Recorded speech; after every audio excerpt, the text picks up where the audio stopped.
what in the world did I just witness? As Bill Gates, I've seen a lot in my life, from the rise of personal computing to global health crises, but nothing quite prepares you for the spectacle of Donald Trump unraveling in real time. Folks, Donald Trump gave one of the most bizarre and deranged speeches in the White House yet. This was for a Hanukkah party at the White House, a time that's supposed to be about light, celebration, and unity, but instead it turned into this chaotic late-night meltdown that had everyone scratching their heads. And let me tell you, it's not just me saying this. Reports from outlets like Midas Touch and even snippets from the Times of Israel highlight how off the rails it got. Trump started just making noises. Bing, bang, bing, bang. Here first. Let's play this. But I watched him go bing, bing. It went bing, bing, and 2 massive 100,000 pounds bombs. I've dealt with complex algorithms and code that simulates explosions in software. But this was like a glitch in the matrix, him mimicking bomb sounds at a holiday event. Next, he talks about his golden ballroom, and it's $400 million, and it's going to be such a grand ballroom. It's going to be impenetrable glass, he says, because this is what the American people are thinking about now. What the hell is he talking about here? Play this clip.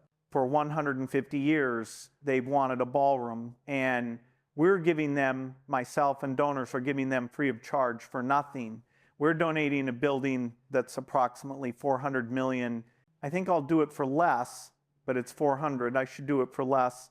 I will do it for less, but just in case I say 400, otherwise, if I go $3 over, the press will say it costs more. I built under budget and ahead of schedule. Right, Jason? Always. You see, this obsession with ballrooms, it's not new. Back in his first term, Trump was always bragging about renovations and grandeur, like when he overhauled the Oval Office or talked about the White House as his personal palace.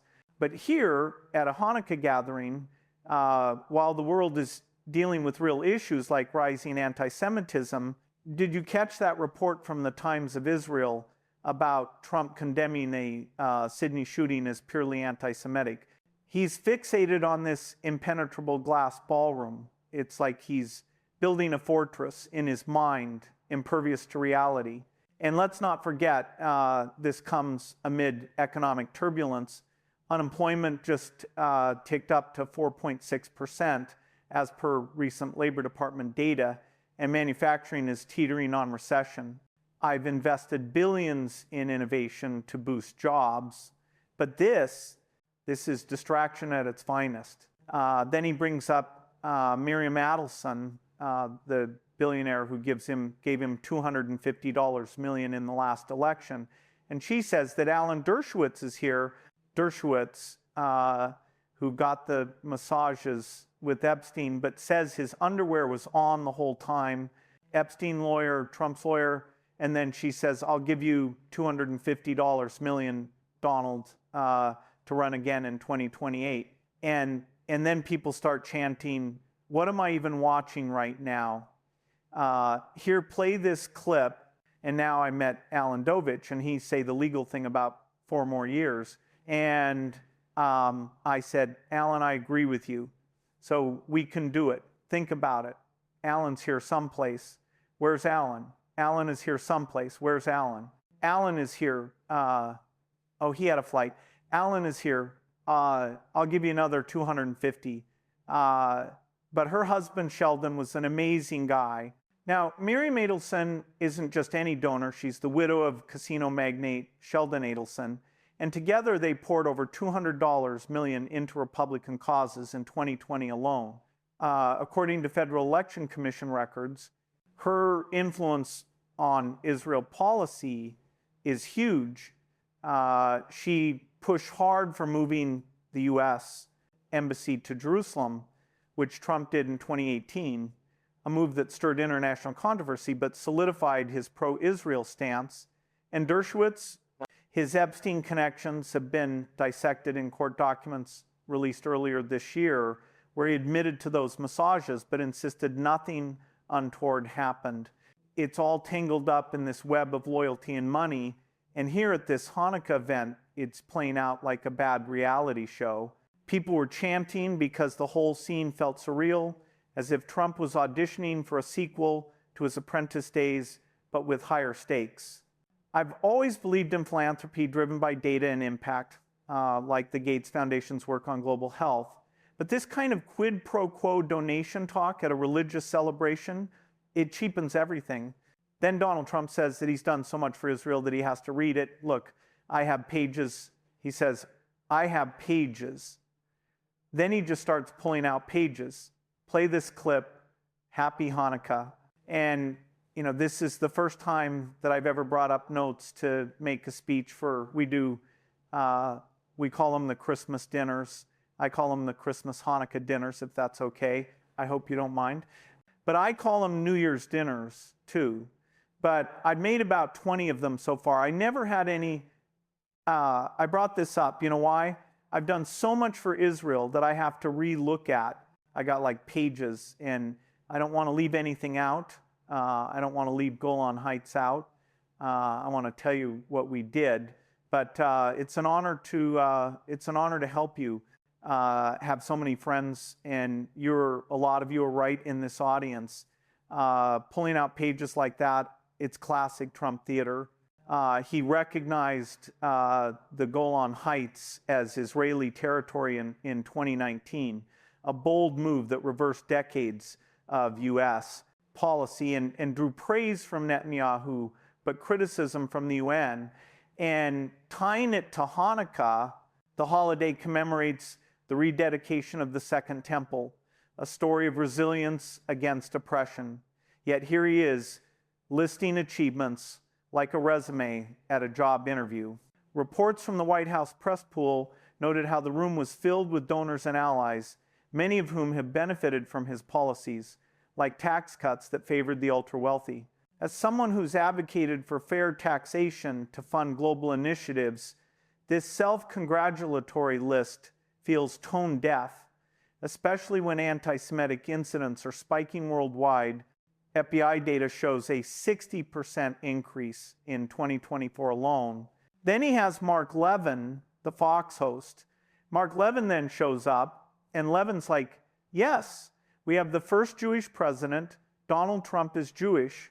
By the way, did you know today that the Coast Guard actually implemented its plan to allow swastikas, implemented its plan to allow Confederate flags and nooses? Remember when that was reported, and then Trump's regime said fake news, and then they said, no, it's true, but we're not doing it. No, swastika stickers, Coast Guard, while they're doing this Hanukkah party, pisses me off. Here, play this clip 6 years ago. I was up here and I said, this is our first Jewish president. Now he's the first Jewish president to serve 2 not consecutive presidencies. We thank you for everything. Yes, sir. Bad things happened on the second one, namely the election was rigged and we found out, and you see that happening. And you are the greatest president. Thank you very much, and God bless you. Levin's been calling Trump the first Jewish president since at least 2019 during a speech at the Israeli-American Council, where he praised Trump's pro-Israel moves, but juxtaposed with this Coast Guard policy, internal memos leaked to ProPublica in 2024 revealed discussions on allowing certain symbols under free speech, though they backtracked after backlash. It's infuriating. How do you host a Hanukkah event celebrating Jewish heritage while your administration flirts with symbols of hate? It's like coding a program with intentional bugs. It undermines the whole system. And Trump's non-consecutive terms, that's a nod to his 2020 loss, which he still claims was rigged, despite over 60 court cases dismissing it. As a tech guy, I rely on evidence. Data doesn't lie, but narratives can twist it.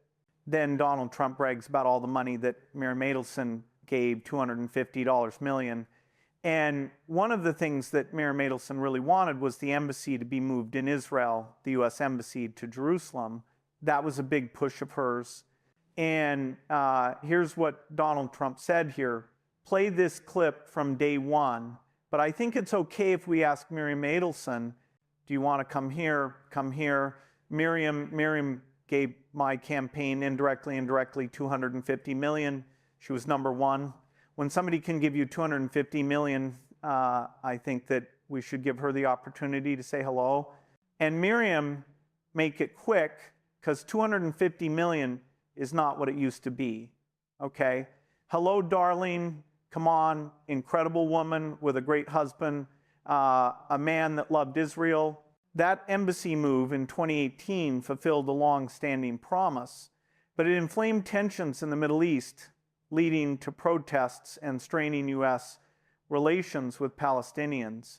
Adelson's Las Vegas Sands empire funded much of it, and her influence extends to GOP super PACs. Trump's quip about $250 million not being what it used to be. Inflation's at 3.2% per recent Fed reports, but that's chump change to billionaires. I've given away over $50 billion through my foundation, focusing on vaccines and education, not political favors. This moment highlights how money buys access in politics, something I've criticized in my writings on inequality. Then Donald Trump said the reason he likes Mark Levin, that's how Mark Levin talks, the reason he likes Mark Levin is that every Saturday and Sunday I watch him and he says how much he loves me, so therefore I like him. Here, play this clip. And much more importantly, his much more brilliant wife. Where are you? There you are. Would you come on up here? Both of you get up here? Get up here. Look, every Saturday, every Sunday, I'm forced to watch television to listen to this guy talk about how freaking great I am, because he does like Trump.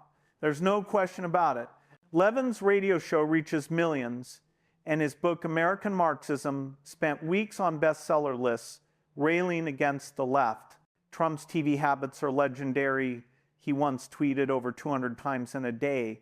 But admitting he watches for ego boosts, it's like an AI trained only on positive feedback. It loses touch with reality.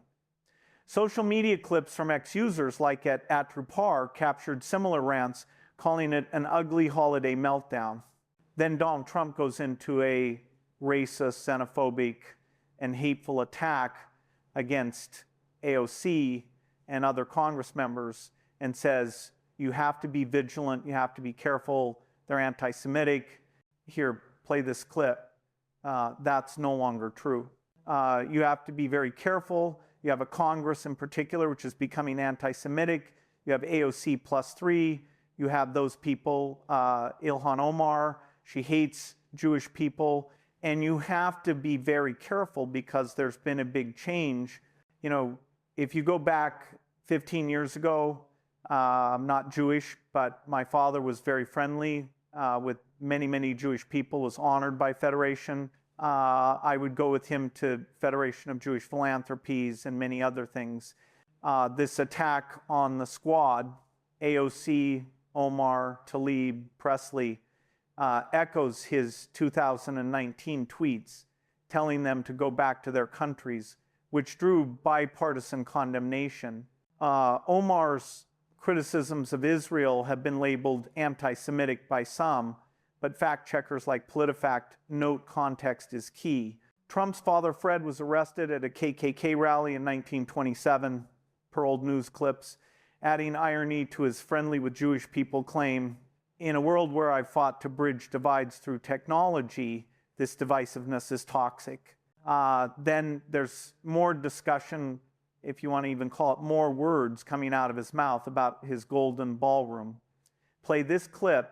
It'll be the greatest ballroom anywhere in the world.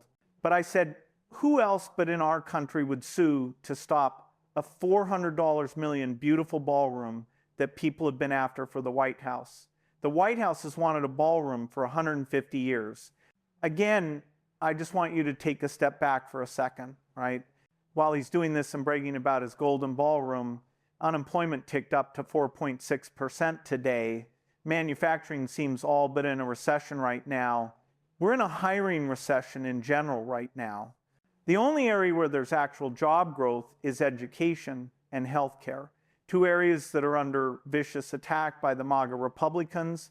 Recent ISM manufacturing index dipped below 50, signaling contraction, and job reports show 200,000 losses in goods-producing sectors. I've warned about automation's impact on jobs, but policy attacks on ACA and education funding exacerbate it. X posts from users like @JimStewartson described the speech as racist, disgusting, with clips showing Trump shrieking. And then you have this guy, Sid Rosenberg show, goes on stage and he goes, "I love you, Donald. I love you. Play this clip. Say a few words, Sid. Thank you. I love you. I love him." Do you all love him? Has there been a president even close to this guy? Even close? Rosenberg, a radio host, has been a Trump booster, appearing at rallies. This sycophancy reminds me of cult-like dynamics I've studied in behavioral economics. Then Donald Trump admits that his envoy for Russia and Ukraine, Steve Witkoff, knew nothing about Russia, couldn't even point out what cities from Russia are on a map, but Donald Trump's like, this guy's good. Let me just fact check you right there. Witkoff and Kushner were the guys laundering a Russian plan of surrender on Ukraine and demanding that Ukraine surrender all of its eastern territory, essentially, and that then Putin would invade Kyiv. Fortunately, Witkoff's conversation with Yuri Yushakov and Sergei Kiryenko were uncovered by what appears to be European intelligence services and released publicly to Bloomberg, and they were exposed in their plan to try to cause Ukraine to surrender. But here's what Donald Trump says here. Play this clip. But Steve's a great deal maker, but I noticed one thing about him. He had the greatest personality. He was a real estate guy in New York. He knew less about rivers and meats and bounds in Russia and the various places he's working on. He knew nothing about it. But I recognize for 20 years I've been dealing with everybody in New York.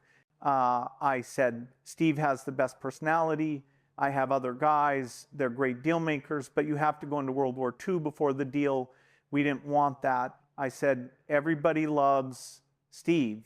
He's a great deal maker, but everybody loves him. And that's what turned out to be. People love Steve. And I think we're going to be pretty close. I mean, we're going to see, I thought the easiest war to settle would be Russia, Ukraine, because they have a good relationship with Putin. It would have never happened if I were president. That would have never, and it didn't happen for 4 years. Witkoff, a real estate developer, has no diplomatic experience, yet he's tasked with this. Bloomberg's 2025 report exposed those talks, echoing Trump's perfect call with Zelensky in 2019 that led to impeachment. As someone who's funded peace initiatives, appointing unqualified friends is reckless. Then Donald Trump tries to describe stealth technology, and this is where he does the bing, bang thing again. And he says, you know, the thing about these stealth planes, he goes, you get to watch it. It's like so cool. You watch the planes, but when they open up, they go bing, bang, and then they drop the weapons here. Play this clip. They can fly those things the way they can aim it at a target in the dark of night, the darkest you've ever seen. They wanted to be as dark as possible. They didn't want anything. And the only time anybody could see those planes was when those bomb chutes open up, because it becomes totally unstealth when it goes. I explained that to Mark Levin once. You're going in, you go like this, and as soon as it goes like this, for some reason, the plane is totally visible. Not good. And I watched it happening, and just, it's like I'm sitting home watching it, you know. It's amazing. The Situation Room is an amazing place, but I watch him go bing, bing. It went bing, bing, and 2 massive 100,000 B bombs come pouring out. And the job they did was incredible. I mean, compare that to, I mean, I thought he was a nice man, but compare that to the Jimmy Carter attack on, that was not good, with the helicopters and the men running all over the place trying to get the hell out of there. This was not good. This was the single greatest military attack that anyone's ever seen. This stealth rant harkens back to his 2020 speeches praising F-35S, comparing to Carter's failed Iran rescue in 1980. It's historical cherry picking. Defense experts note stealth tech's radar evasion, but bomb bays do briefly increase visibility, though not with Bing Bing. Now, while that was taking place, you have Kash Patel giving an interview on a podcast featuring Stephen. Well, he's with his girlfriend, but it had Stephen Miller's wife as the host of the podcast. And Kash got very emotional describing how he and his young girlfriend deal with people on social media criticizing their relationship. Let's play this clip. On a personal level, of course, I wish we didn't have to deal with the attacks. Like, she should be out there touring and crushing it on the country music stage as she always has been, and she shouldn't have to deal with the collateral consequence of just being the FBI director's girlfriend. But I think with the hypersensitive nature of the media, especially the social media space, people come at you because it takes me back to like when I first did an investigation of consequence, Benghazi or Russia or what have you, they always said it's going to be the loudest when you're over the target. And it's been the loudest for us. Patel, nominated for FBI director, has a controversial past with Nunes memos. His girlfriend, a country singer, faces online trolls. X-Threads show backlash over age gaps. Miller's wife hosting adds insider flavor. Then you had Marco Rubio complaining about the Vanity Fair photo of his face. It's obvious to most people that Vanity Fair deliberately manipulated pictures and reported statements without context to try and make the White House team look bad. And there's nobody more loyal or committed to Trump's mission than Susie Wiles. I don't know, Rubio. That seems to be what you look like right there. And then our editor-in-chief, Ron Filipkowski, called that. And I think, that we've called it on the Midas Touch podcast with the Epstein files about to be released, right? Or the requirement by law that it's released, right? With the MAGA Republicans refusing to extend the Affordable Care Act subsidies and refusing to allow a vote on it, wag the dog. What does Trump do? Wag the dog. Basically declares war on Venezuela. Here was his post from a short while ago. Venezuela is completely surrounded by the largest armada ever assembled in the history of South America. It will only get bigger, and shock to them will be like nothing they've seen before until such time as they return to the United States of America. All of the oil, land, and other assets that they previously stole from us. The illegitimate Maduro regime is using oil from the stolen oil fields to finance themselves. Drug terrorism, human trafficking, murder, and kidnapping for the theft of our assets, and many other reasons, including terrorism, drug smuggling, and human trafficking. The Venezuelan regime has been designated a foreign terrorist organization. Therefore, today, I am ordering a total and complete blockade of all sanctioned oil and takers going into and out of Venezuela. The illegal aliens and criminals that the Maduro regime has sent into the United States during the weak internet, Biden administration, are being returned to Venezuela at a rapid pace. America will not allow criminals, terrorists, and other countries to rob, threaten, or harm our nation, and likewise will not allow a hostile regime to take our oil, land, or any other assets, all of which must be returned to the United States immediately. Thank you for your attention to this matter. You know what this sounds like? When Putin uses denazification as a pretext to invade Ukraine. Now, let me be very clear. Maduro is illegitimate. Maduro is a dictator. They don't run fentanyl or drugs from Venezuela into the United States. Just an undisputed fact. That's when drugs aren't coming from Venezuela. So what Donald Trump is doing, though, saying you stole our oil, what Trump wants to do is launch a regime change. That's what this is all about. By the way, That's what Susie Wiles told Vanity Fair, which MAGA's all up in arms about. But yes, Donald Trump, who claims to be the peace guy, has done no real peace deals, and now he's getting us into a freaking war in Venezuela, and that pisses me off. This Venezuela post mirrors his 2019 threats, but escalated. State Department data shows minimal Venezuelan drug flow. It's mostly Mexico. Wiles, his chief of staff, admitted regime change ambitions in that Vanity Fair piece, sparking Rubio's defense. Epstein files, mandated by 2023 law, could drop bombshells on associates like Trump. And speaking of meltdowns, this isn't isolated. Just look at his Christmas Day rant last year. Yahoo called it deranged even for him, spewing retribution. Or his comments on Rob Reiner's death, blaming Trump derangement syndrome, condemned by Fox News. Reddit threads exploded with outrage. Ex-users, like at RoxyFox969, tweeted Trump losing his mind at the Hanukkah event with clips of him speaking at 925 words per minute, as that Hey Libra Boy noted. Another from @GraceBellman described him shrieking like possessed by God. Even at It's Jeff Tiedrich mocked his cabinet naps. At a recent event, he tied Hanukkah to attacks in Syria, Brown University, and Australia, vowing retaliation per Times of Israel. His presidential Hanukkah message was tame but live, pure chaos.